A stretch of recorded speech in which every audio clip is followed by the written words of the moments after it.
I stood silently in front of my parents' graves, my hand shaking as I clutched the $500. 0 cents, 0 cents. Fine.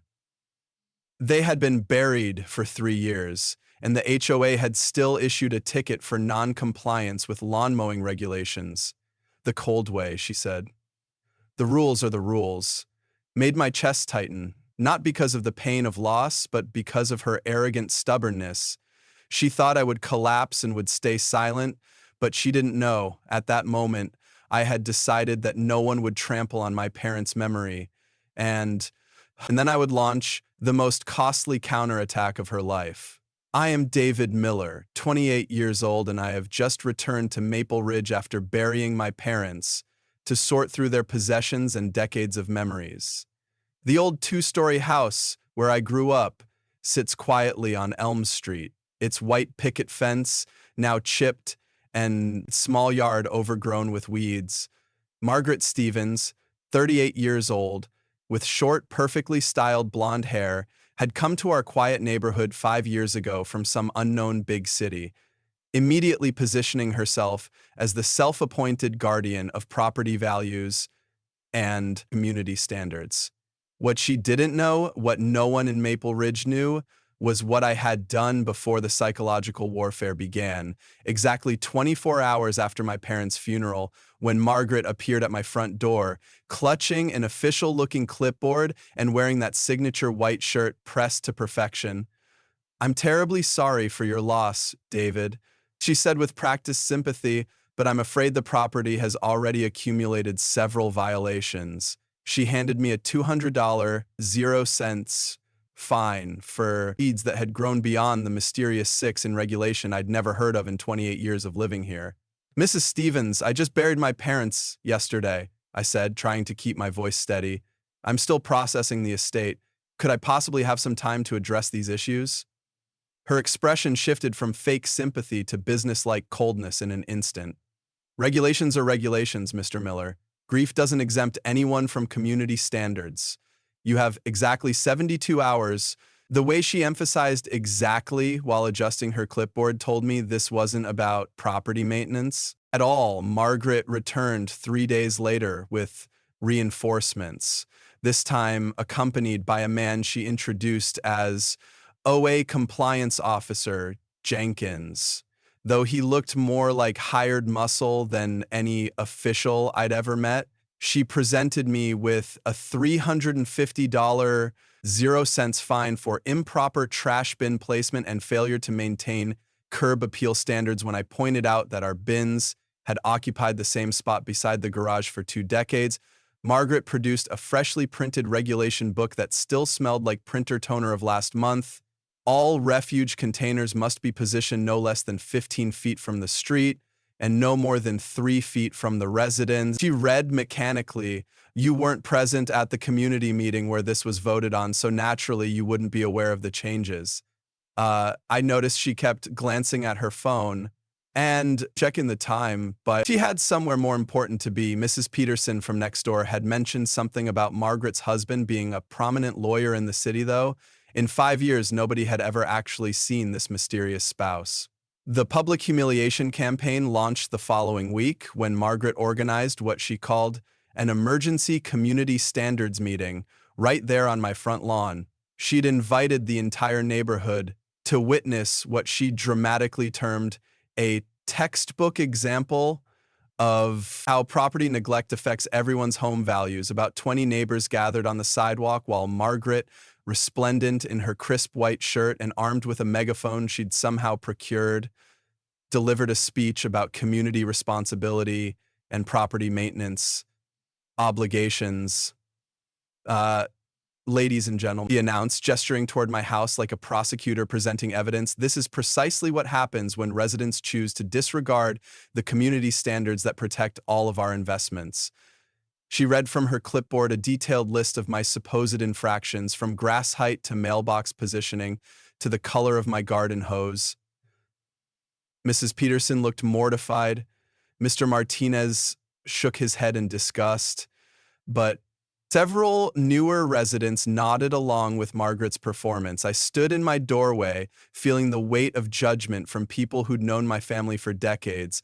But Margaret's master stroke came when she handed me that $500. 0 cents citation addressed directly to my deceased parents, John and Mary Miller. Failure to maintain landscaping standards as required by HOA Regulation Section 4.7. She read aloud for the entire gathering to hear, but they've been dead for 3 years. I said, my voice cracking with a mixture. Margaret didn't even blink. According to property law, the estate remains responsible for all violations until title transfer is complete. As the heir, you bear full legal responsibility for their compliance failures. That evening, I started digging into HOA records and discovered something that made my federal investigator instinct start tingling. Margaret had modified the community regulations 6 times in just the past 2 months, each change coincidentally creating new violations for properties she seemed to be targeting. None of these modifications had gone through proper voting procedures, and several directly contradicted the original HOA charter that had governed our neighborhood for 30 years. The isolation campaign began with a neighbor-wide letter that Margaret personally delivered to every mailbox on Elm Street. Dear residents, it began, recent events have demonstrated that certain community members choose to disregard the standards that maintain our property values and neighborhood quality. Please consider carefully before engaging with households that consistently violate community regulations. Within days, neighbors who'd brought casseroles to my parents' funeral were crossing the street to avoid making eye contact. People who'd known me since I was 5 years old suddenly found urgent reasons to end conversations when I approached. The loneliness was suffocating, exactly as Margaret had calculated. She'd weaponized my grief and turned my childhood neighborhood into a hostile environment where I felt like an unwelcome stranger. But she'd made one critical error in her psychological warfare. She'd assumed I was just another grieving son who'd roll over and accept her authority. She had no idea she was dealing with someone who'd spent 15 years investigating federal workplace violations and taking down corrupt officials who thought they were untouchable. Margaret's legal intimidation phase launched when she arrived with a man in an expensive, dark suit who she introduced as our legal counsel, Mr. Harrison. They threatened a $5,000 0 cents lawsuit and forced sale of my property if I didn't immediately comply with all HOA demands. Who exactly do you think you are to challenge duly constituted community authority? Margaret demanded, her voice rising with apparent righteous indignation. But when I asked to see Mr. Harrison's bar certification and legal authorization to represent the HOA, both of them exchanged nervous glances, and the supposed lawyer hurried away without another word that night. I received a phone call that changed everything. David, this is Special Agent Rodriguez from the regional office, the familiar voice said. We've received multiple complaints about an HOA in Maple Ridge violating federal housing laws. Given your background and local knowledge, headquarters wants you to handle the investigation. I smiled watching through my kitchen window as Margaret measured my neighbor's garden with a ruler and notepad. She had no idea that her reign of terror was about to collide with 15 years of federal law enforcement experience. I began what appeared to be innocent research into community regulations, telling neighbors I was simply trying to understand my responsibilities as a new property owner. In reality, I was conducting the same type of systematic investigation I'd used to expose corporate fraud and workplace violations throughout my federal career. My first discovery sent alarm bells ringing through my investigator instincts. Margaret had unilaterally increased HOA fees by 300% over 18 months without conducting a single legitimate community vote. Every rate increase had been implemented through completely fraudulent documentation, with meeting minutes that claimed unanimous approval from homeowners who'd never attended any such meetings. Um, I interviewed 5 long-term residents who swore they'd never received notices about fee increases, let alone voted to approve them. Margaret had been systematically looting the community fund while creating fake paper trails to cover her thefts, using home security as my cover story. I installed a comprehensive camera system that just happened to capture the common areas where Margaret conducted her violation inspections. Within a week, I had footage of her trespassing on 3 different properties without permission, photographing residents' backyards and measuring garden features with a tape measure to manufacture violations during casual conversations with neighbors about understanding the community rules. I uncovered a pattern of systematic intimidation that revealed Margaret's true nature. 75-year-old Mrs. Peterson broke down crying when she told me how Margaret had threatened her with a lien against her house unless she paid $800, 0 cents, for unauthorized fence modifications that had been approved by the previous HOA administration 20 years earlier. She said, "I'd lose my home if I didn't pay immediately." Mrs. Peterson sobbed. "I'd lived here for 40 years, and I was so scared I gave her my life savings without questioning it." Mr. Martinez revealed that Margaret had forced him to sign documents approving regulation changes under threat of foreclosure proceedings. She told me that refusing to sign would be considered a violation of my HOA membership agreement and grounds for forced sale, he explained. My breakthrough came when Mr. Martinez, who'd served on the HOA board for 20 years, quietly approached me with a cardboard box full of original documents. "I've been keeping these in my basement because something felt wrong," he whispered, glancing around nervously. "Margaret said the old records were destroyed in a flood, but I saved copies of everything." The box contained the real HOA charter, legitimate meeting minutes, and financial records that painted a completely different picture of our community's governance. Comparing Margaret's current regulations with the original HOA charter revealed that she'd systematically rewritten nearly every community rule to give herself unprecedented power over residents' daily lives.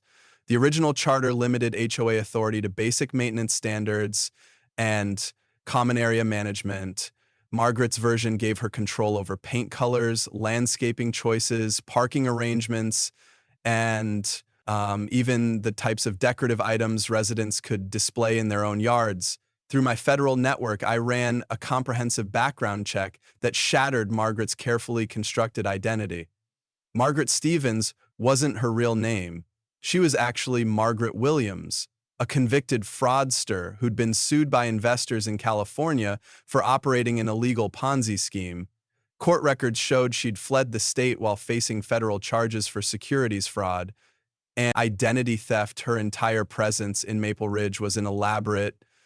The mysterious husband who supposedly worked as a big city lawyer, he didn't exist. Margaret had created an entire fictional backstory to explain her expensive lifestyle and give credibility to her legal threats. She'd been funding her comfortable life entirely through systematic theft from our community fund, living off money stolen from neighbors who trusted her to protect their property values. I decided to set a legal trap.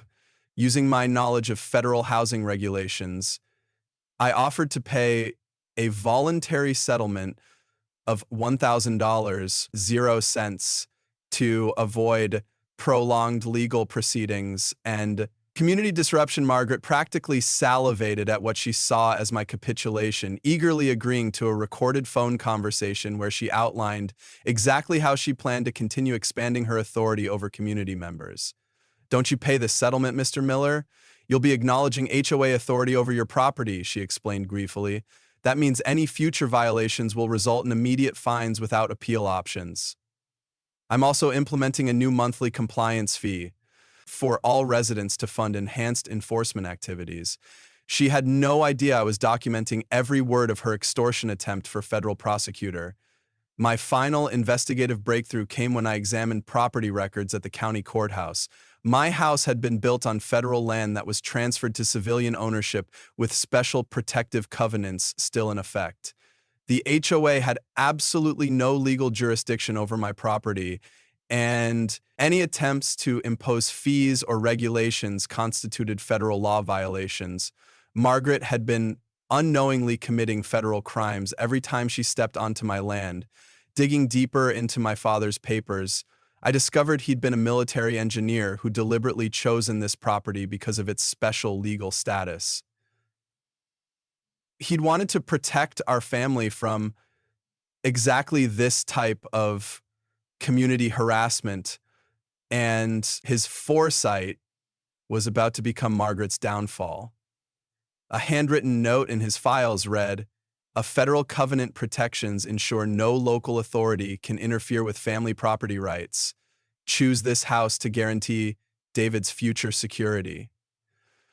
While preparing formal complaints to the FBI's Financial Crimes Unit and the Department of Housing and Urban Development about violations of the Fair Housing Act, I smiled thinking about my father's incredible foresight. He protected us from beyond the grave, and I was about to use his gift to bring down a predator who'd been terrorizing our entire community when Margaret appeared at my door with official-looking papers demanding $10,000, 0 cents, and my immediate departure from the neighborhood. I was completely prepared, looking directly into her eyes. I said calmly, "Margaret Williams, I think we should discuss this at the next community meeting. I have some information the neighbors might find very interesting about your background and qualifications." For the first time since I'd known her, genuine fear flickered across her face before she quickly composed herself and hurried away. Margaret organized what she grandly announced as a special community resolution meeting at the neighborhood community center, personally inviting all 150 households with official-looking notices that promised to permanently resolve ongoing property compliance issues. She arrived 20 minutes early wearing a navy blue blazer over her signature white shirt, her blonde hair styled to perfection, clearly expecting this to be her moment of absolute triumph over the troublemaker who dared to challenge her authority. The community center filled with neighbors I'd known my entire life, many looking uncomfortable but afraid to openly challenge Margaret's increasingly authoritarian control over daily life in our once peaceful neighborhood. She'd strategically seated her supporters in the front rows while positioning herself behind a makeshift podium decorated with official-looking HOA documents and a small American flag that somehow made her seem even more manipulative. "Ladies and gentlemen," Margaret began with theatrical gravity, "we gather tonight to address a serious threat to our community's stability and property values." She gestured toward me sitting in the back row. "Mr. Miller has consistently violated community standards, refused to pay legitimate fines, and openly defied the authority that you, the residents, have entrusted to me as your elected representative."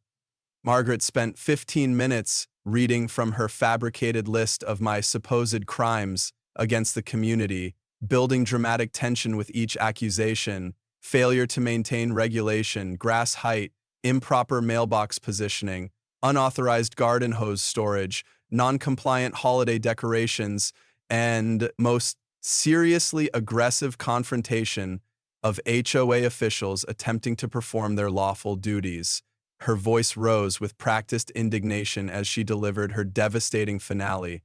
"Therefore, under the emergency powers granted to me by your HOA charter, I am imposing a final fine of $15,000, 0 cents, on the Miller property, and requiring the immediate sale and vacation of said property within 30 days." The room erupted in shocked murmurs, some people applauding while others looked genuinely horrified. Mrs. Peterson burst into tears, crying out, "This isn't right. David doesn't deserve this treatment." I stood up slowly, still wearing the same faded blue t-shirt I'd worn to my parents' funeral, and the room gradually fell silent. Every eye in the community center focused on me as I walked calmly to the front of the room. "Thank you for that, comprehensive presentation, President Stevens. I said clearly, or perhaps I should use your real name, Margaret Williams. The silence became absolutely deafening. Before we proceed with any votes or decisions, I think the community deserves to know exactly who they've been trusting with their money and their property rights. I activated the portable projector I'd quietly set up earlier, and the first slide appeared on the wall behind Margaret's improvised podium. I'm David Miller, and for the past 15 years, I've worked as a senior federal labor inspector specializing in fraud investigation and corporate compliance violations. The room buzzed with surprised whispers as neighbors processed this revelation about the quiet guy they'd watched grow up on Elm Street. Margaret's confident expression wavered slightly, but she quickly recovered her composure. Mr. Miller's employment history has no bearing on legitimate community governance, she declared. But her voice carried a slight tremor that hadn't been there before. My first evidence slide displayed side-by-side comparisons of meeting minutes with forged signatures compared to authentic samples from earlier HOA documents. Here we see 12 separate instances of document falsification where unanimous community approval was claimed for meetings that never actually occurred. Gasps and angry murmurs rippled through the crowd as people recognized their own supposedly forged signatures on decisions they'd never made. The second slide revealed detailed financial records showing exactly where the missing $50,000, 0 cents from the HOA fund had disappeared. Bank records indicate systematic withdrawal of community funds for personal expenses, including luxury travel, shopping, and lease payments for a vehicle not owned by the HOA. Margaret's face had gone completely pale, but she attempted to maintain her authority. But our clearly fabricated documents presented by someone who's obviously mentally unstable from grief. She declared, desperately, Mr. Miller has been acting erratically since his parents' death, and now he's apparently creating false evidence to avoid paying legitimate fines. But her voice cracked on the word legitimate, and several people in the front row were shaking their heads in disgust. My third slide showed crystal clear security camera footage of Margaret trespassing on private property without permission, measuring residents' gardens, and photographing their personal belongings to manufacture violations. Federal law is very specific about privacy rights and illegal surveillance. I explained calmly, this footage shows systematic violation of the room. Exploded as people recognized their own properties in the footage and realized they had been illegally surveilled by someone they trusted to protect their interests. Mr. Martinez stood up and shouted, "She threatened to foreclose on my house if I didn't sign fake meeting minutes." Mrs. Peterson found her voice through her tears. She stole $800, 0 cents from me for a fence that was perfectly legal. Most importantly, I continued holding up my property deed and federal land covenant documentation. My house sits on federal land that was transferred with permanent protective status. This HOA has never had any legal authority whatsoever over my property, and every fine, every threat, every attempt at regulation has been a federal crime. The crowd erupted in chaos as neighbors realized they've been watching an innocent man get systematically tortured by a career criminal who'd been stealing their money while violating federal law. Margaret made a desperate attempt to restore order, shouting, "These are obvious lies. I demand immediate voting on the Miller resolution." But her time was up. The FBI agents had been coordinating with were waiting outside and entered the